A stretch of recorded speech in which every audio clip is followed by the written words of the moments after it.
We see, subhanallah, Andalus as an Islamic state, Islamic Spain. This was the light of the ummah for so long.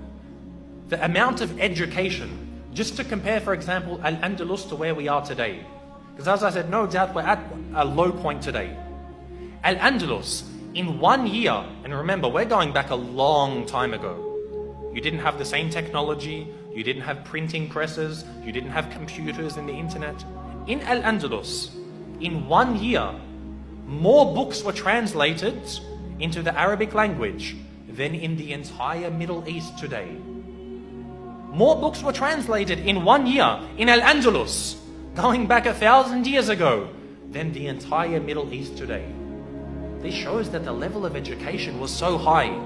This shows how educated and concerned with educating the ummah they were. This shows that we have fallen down today.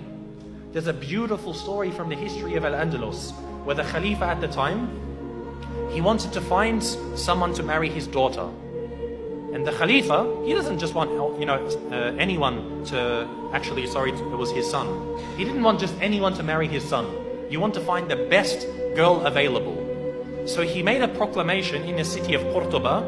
He said, if there is a family who has a girl that's of the age that's ready for marriage, meaning maybe 16, 20 years old, put a candle in your window tonight.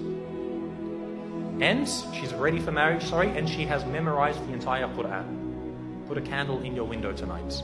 They said the entire city was lit up that night. The entire city was lit up because there were so many young girls who had memorized the Quran. So he said, Khair, my son can't marry that many women. So he said the next night, any of you who has a daughter who's of the age to marry, who has memorized the entire Quran and also one of the certain books of Maliki fiqh, put a candle in your window tonight. It was said again that night, not as much as the night before, but almost again the whole city was lit up by candles.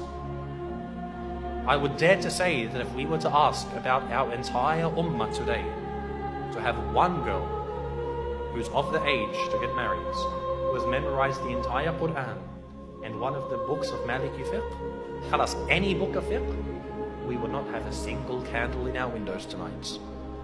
This shows the state of the ummah, and this is a sign that we see when our women are educated, the ummah is strong. For the men to be educated, khalas, men are always going to be educated. They're always going to be needed. You're always going to need an imam. But the true test for the ummah is when the women are educated. You see today, most of our women